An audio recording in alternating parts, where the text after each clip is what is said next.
Ladies and gentlemen, children of the interwebs out there, Sebastian Envy, strong style, nerd, strong style, cinephile. Titans, episode 11. Nightwing foreshadowing, the ladies meet at a diner, Rose and Jason are busting heads and knocking boots, and Jericho is alive?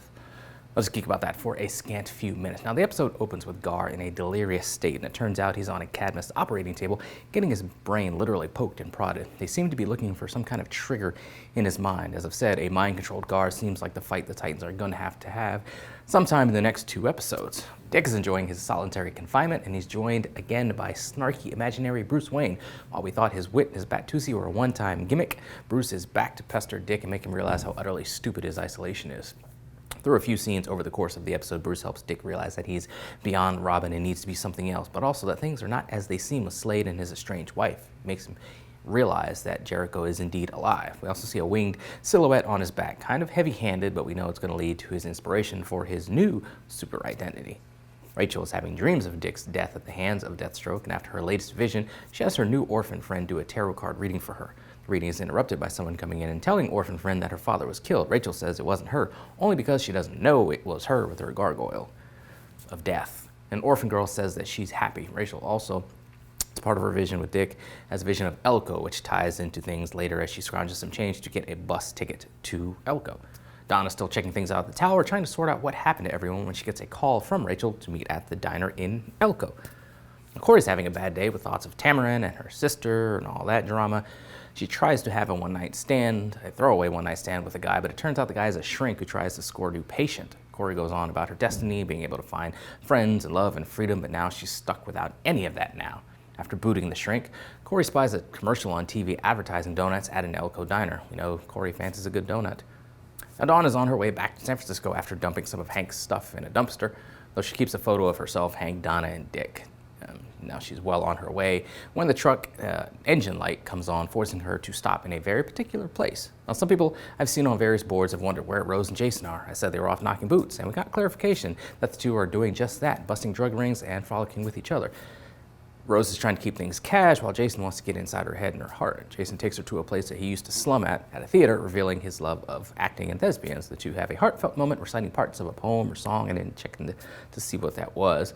Now, later, Rose phones Slade and tells the assassin that she's just out of his plans to mess with the Titans. At the diner, Corey arrives first and tries to actually get some donuts. Rachel arrives next, followed by Donna, and then Dawn emerges from the bathroom. They all find it weird that they've been drawn to this diner.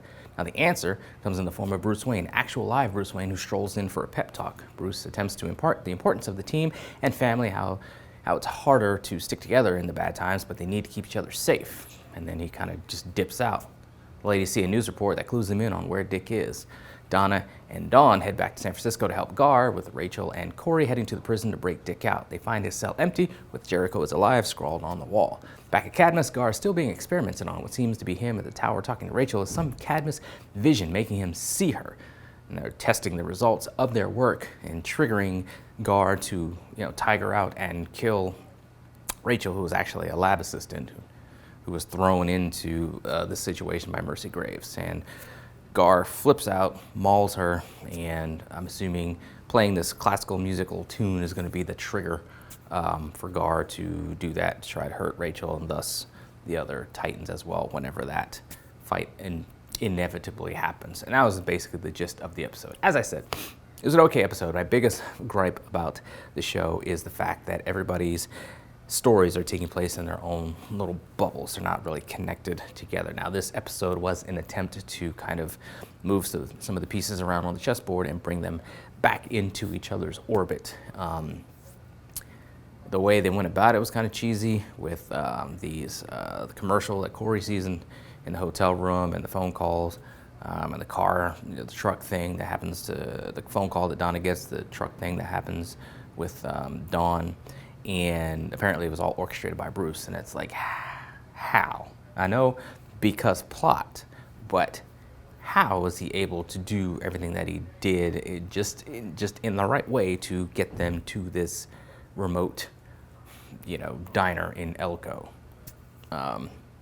So you got to kind of There's inherently a suspension of disbelief you go into any superhero show with because they're dealing with superheroes, and superheroes aren't real. Superpowers aren't real. So there's a certain suspension of disbelief you have to go into every episode with, but this was still kind of pushing it. And again, I say because the plot, we have 2 episodes left. This was episode 11. We have 2 episodes left to get them back with Dick, to get Dick in his Nightwing costume, and to have whatever happens in the season finale that will lead into season 3, which we already know is happening. So it was just a rush to kind of, all right, maybe the writers realized, well, crap, we've got everybody over here. We need to bring them back together. So that's what they did. Was it the best way handled? I don't know. It remains to be seen how it plays out. Like I said, it was kind of heavy-handed with symbolism with Dick, with seeing the bird and the wing silhouette, shadow deal. Coming from him, snarky Bruce saying that he's beyond Robin. He's much more than that. He's a bird of prey. I expected him to almost be like, you're a bird of prey, almost like a Nightwing, something. I was just, as heavy-handed as they were being, I was just totally expecting that to happen. It didn't, so I guess Dick will still end up choosing his own name, his code name or whatever, but again, kind of heavy-handed. Of course, with Jason and Rose, I expect we're supposed to feel something with their blossoming relationship. I don't really care.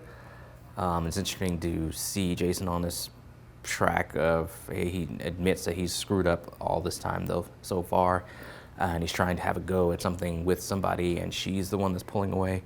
Of course, we find out it's probably because she's working with her father to do some things. So, well, I thought Slade was in the tower. Turns out it was probably Rose, in the tower, just doing what Slade told her to do, messing with certain stuff in there. So we're kind of getting a Judas contract slant with Rose. Remains to be seen how it plays out. But again, it's like everything was happening in these little bubbles over here, and now they're trying to bring it back together. With the Titans coming back together, with Slade being brought back into this, we see that Rose was a mole or plant of some kind. Remains to be seen how that plays out. And then with Cadmus, I guess Cadmus is going to be the overall threat. But again, how is all this going to come together in just 2 episodes? I feel things are going to be rushed. Super rushed, but hopefully not. I give this episode a 7 out of 10. I mean, it wasn't the worst, wasn't the best. The heavy-handed way they're getting everybody together, the heavy-handed symbolism, foreshadowing for Nightwing, it's kind of cringe-worthy, but it is what it is. It was a necessary step to get them where they need to be back together, to get them to wherever it is they're going to go in the next 2 episodes, particularly the season finale, to set up for whatever is going to happen in season 3, which we already know is happening. So we'll see. Anyway, those are my scattered thoughts on it. What do you guys out there think? Let me know in the comments below. Follow me, social media. Talk to me there, talk to me here. Meantime, let us geek.